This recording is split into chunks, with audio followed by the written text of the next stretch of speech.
In this video, I'm going to talk about what is probably the most severe vulnerability that we've seen come out in the last, I would say, 13 years, to be quite honest with you.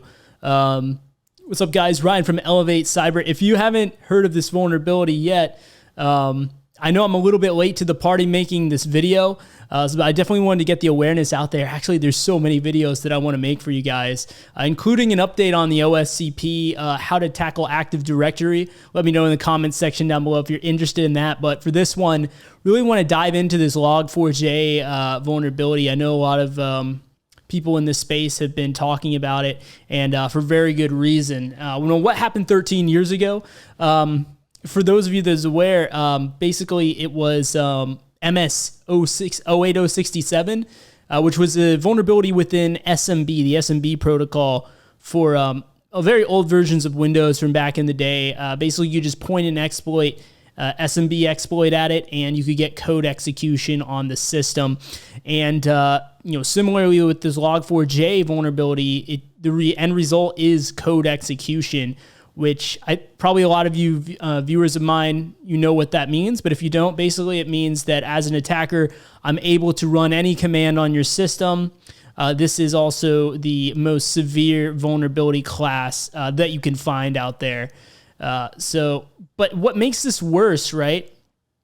And similar with MS 08067, that affected all of those Windows versions that were running, I think, SMB version 1, I believe, right? So there were tons and tons of systems out there on the internet that were affected by it, and it was very easy to exploit it because there were easy to run exploit scripts. So you could just point at it and fire away and get code execution. And it was very what we call wormable in this industry, which basically means that it's very easy to create a worm, to automate it, where this worm will go out and scan the internet, find affected devices, exploit the vulnerability, and then look for more devices and self-replicate itself. And actually, one of the most severe strains of malware at the time, what was that one called? I'm drawing a blank on it now, but there was a very severe strain of malware that came out that basically exploited MS 08067. Now, fortunately, we haven't seen any malware strands come out for this yet, but it is extremely wormable. That's one thing about this. Let's just dive into to another view here. Just to prep you guys on Log4j, essentially it's a logging utility. So if you're familiar with like maybe Apache logs, server logs, generally you want to log, error messages and things like that. And this is basically code that was written to support logging for different Java applications. So that's why this thing is so prevalent because, well, for one thing, Java is extremely prevalent. If you go to the Java official site, I believe they advertise that, over 3 billion devices run on Java, right? And this is just like a library, right? So if you guys code in Python or whatever, there's certain libraries you guys use probably all the time, like requests or RE or, whatever library, right? This is one of those libraries in Java that people use all the time. If you want to easily have access to logging within your application, you generally will use Log4j. Specifically, this vulnerability affects version 2 of Log4j, so Log4j 2, as you see here. But what's interesting, right? I mean, officially, this became a known zero day on December 9th, which it was 4 days before this recording. But the interesting thing you find if you do a little more research on this is people have been talking about this since 2016, and they're just sweeping it under the rug like no one really cared until now, which is kind of weird, There was a talk back in 2016 at a Black Hat conference, apparently. I haven't seen it myself, but I've been hearing a lot about that. Some guy did a talk on it in 2016. I think SANS even, the security vendor, certification vendor, they have been outspoken about this for a while. But people have kind of known about this for the past 5 years, interestingly enough. And yeah, just now it's getting the proper attention and visibility. This is very trivial to exploit. Another reason this is such a severe vulnerability is that it's very difficult to actually determine if your application is vulnerable. Not very, very difficult, but it is kind of difficult, right? Because for this particular issue here, there's Log4j things everywhere. So maybe your application itself is not using Log4j, but it's using, it's interacting really closely with this other application that is using Log4j, and through that, your server may be vulnerable. So it's kind of like that too, and there's so many input fields. Basically, any input field in your site could be an attack vector for this exploit. Because if you're familiar with logging in general, the way that logging normally works is, like I was saying earlier, you log error messages and things like that. So what an attacker can do is just put in, some unintended data that would throw an error, but then, craft a payload out of that. Because there's kind of multiple steps here, and we could take a look at an exploit here. There's tons of different ones available on GitHub. This is just one that I happen to pull up here. Vulnerable application here, and it's pretty cool. They have a Docker container where you can go and spin this up yourself and test it out. Essentially, let's get to the crux of the issue, right? Because we didn't even cover that yet. Essentially, what's going on with this Log4j thing is it's taking user input, and yeah, surprise, surprise, it's not being properly sanitized. It's just taking that user input, throwing it into JNDI, making some like LDAP request, right? And it's not doing any validation from user controllable data, right? So, for example, something like the user agent field or something like that. I believe that's where it was, like in Minecraft. Yes, they patched it now. It did affect Minecraft, and it probably affects so many other servers out there that, they've been kind of quietly trying to patch it, right? I wouldn't be surprised if it affected Burp Suite. I think OWASP Zap is written in Java. Many other Java applications. There's too many to list off the top of my head, really. But yeah, even some of your favorite hacking tools could be affected. But this is like the first blog post that really came out and got popular on this issue, I believe. Well, it does say it was written on the 12th. So maybe there was something that came out before that. But this is one of the big well-known ones that a lot of people have been referencing lately. So they explain it pretty well here as an additional resource if you guys want to check out lunasec.io. But they have released a patch for this now. But the problem is, let's be honest, people are still finding, vulnerabilities like Heartbleed and Shell Shock, things that came out, let's say 7-8+ years ago, right? We're still finding that in the wild. Imagine how long until everyone patches this, right? Especially the custom code out there that's using Log4j, because, yeah, best believe there's a ton of custom code, custom applications using this as well. And here's the thing, right? You might think that, if you're not as seasoned to cybersecurity as a developer or someone like that, you might think that, okay, well, why would someone target me? We're just a small company here. We're not like a big name like an Amazon or a Google or the government or anything like that. But here's the thing. A lot of these attackers, when something like this comes out and you have public exploit code available on GitHub, people will just start scanning the internet and finding all instances of this vulnerable version of Log4j out there that they could possibly find. So just through that, like literally these attackers are on it super quick. I wouldn't be surprised at all that by the time this article even came out, or whichever article was the first article, there's probably a lot of people that had already exploited servers and installed crypto miners or whatever they want to do to profit off of that. Maybe add it to a botnet. At the point that you get code execution, there's just all the doors are open almost for what you want to do as an attacker. So that's the severity of this, right? But just going over to here, essentially, you see here that you can spin it up now. Pentester Lab they also have, the premium service. They have a room for this, a challenge where you can try to exploit this log4j.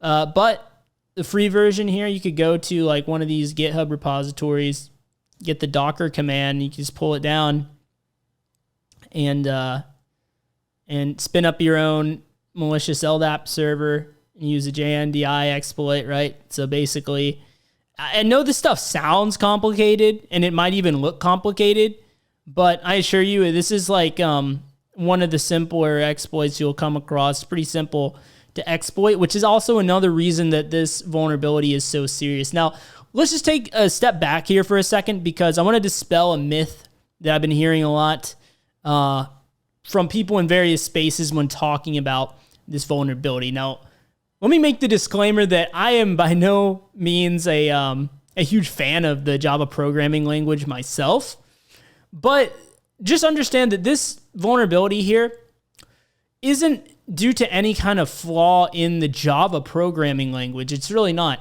This vulnerability could have just as easily occurred in any language, right? In C#, in PHP, Python, Ruby, right? Because, those of you guys who are well-versed in security language, lingo and all that, right, you'll know that, the lack of user input validation is a huge, that can lead to huge, wide-ranging vulnerabilities, right? And that can happen in any programming language, right? If, the developer is not checking the user input properly, validating it, sanitizing it, all that stuff, then that's how we get things like this. And especially when there has a lot of functionality, as the log4j application did, by basically trusting user input that deeply, right? The ramifications are going to be huge for that. So this is not a flaw in the Java programming language. Now, the fact that it was Java made this issue a lot worse, right? Because there's so many Java applications out there and so many using this library, this log4j, right? Now, another inherent problem in this whole system, let me just break out Microsoft Paint here for a second and flex some Paint skills here. Yeah, I'm not the best guy when it comes to Paint, but we'll see what we can do. I think this is going to be a good illustration here. The thing is, right, you have all these applications, right? And I'm just going to draw a few, but really it's infinite. This is the entire internet, right? Like all the internet that's built on Java, like all the Java websites out there, right? There's a ton of them, obviously, too many to list, right? Now, all these applications are going through all this stringent security checks, right? They might have an internal pen testers that are, testing their apps before they go live and making sure that their application is secure and all that stuff, and all their custom code is locked down. And, they might even be running a bunch of automated scanners to check for vulnerabilities as well, and jumping through all these compliance hoops just to be able to go into production in the first place.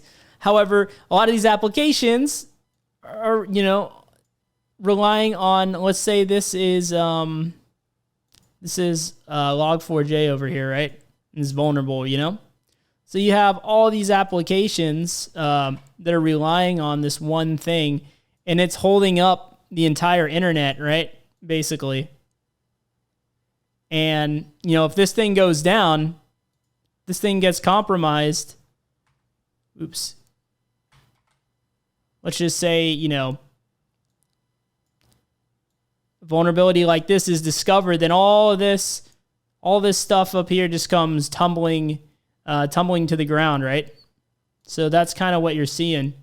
All these applications are now vulnerable because they all use this this dependency here, this library log4j, right?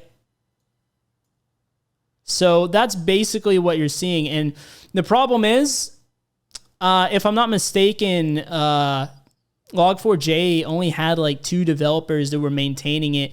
It's been around for a pretty long time, I do believe, as well. Maybe the wiki would shine more light on that stuff specifically.